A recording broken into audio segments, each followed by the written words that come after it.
ಈಗೇನು ನನಗೇನು ಅವಶ್ಯಕತೆ ಏನಿಲ್ಲ. ಈಗ ನಿಮಗೂ ಅದಕ್ಕೂ ಸಂಬಂಧ ಇಲ್ಲ. ನೀವು ಆ ಕ್ಷೇತ್ರ ಬಿಟ್ಟುತ್ತಾಗೋಯ್ತು.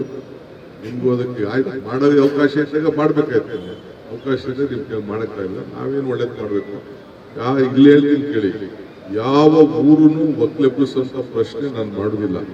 ಈಗ ನಾನು ಮಾಡಿದಂಥ ತೀರ್ಮಾನದಲ್ಲಿ ಎಲ್ಲ ಊರುಗಳು ಅಲ್ಲಲ್ಲೇ ಇರ್ತದೆ. ಆ ಊರು ಅಭಿವೃದ್ಧಿ ಮಾಡ್ತೀವಿ. ಆ ಊರಿಗೆ ಒಂದು ಸಪ್ರೇಟ್ ರಿಂಗ್ ರೋಡ್ ಮಾಡ್ತೀನಿ. ಚಿಕ್ಕಳ್ಳಿ ಆಗಲಿ ಅದಕ್ಕೊಂದು ರಿಂಗ್ ರೋಡ್ ಮಾಡಿ ಅದಕ್ಕೆ ಅಭಿವೃದ್ಧಿ ಮಾಡ್ತೀವಿ. ಅದಕ್ಕೆ ಯಾರ್ಯಾರಿಗೆ ಏನೆಷ್ಟು ಹಣ ಕೊಡಬೇಕು ಈಗಾಗಲೇ 3 ಹಳ್ಳಿ 3 ನೋಟಿಫಿಕೇಶನ್ ಮಾಡ್ತಾ ಇದೀವಿ. ಅದಕ್ಕೆ ಏನು ಬೇಕು ಈಗಾಗಲೇ ಅವ್ರಿಗೆ ಏನು ಬೆಲೆ ಕೊಡಿಸ್ಬೇಕು, ಅವ್ರು ಯಾರು ಘೋಷಣೆ ಮಾಡಿದ್ರು ಅದಕ್ಕೆ ಡಬಲ್ ಬೆಲೆ ಮೌಲ್ಯ ಎಲ್ಲ ಕೂಡ ಮಾಡ್ತಾ ಇದ್ದೀವಿ. ನಿಮ್ಮ ನೆಂಟರುಗಳಿದ್ದಾರೆ, ಎಲ್ಲ ಇದನ್ನು ತಿಳಿಸಿ ರಾಜಕಾರಣ ಮಾಡಬೇಕು ಅಂತ ಅವ್ರು ರಾಜಕಾರಣ ಮಾಡ್ತಾ ಇದ್ದಾರೆ.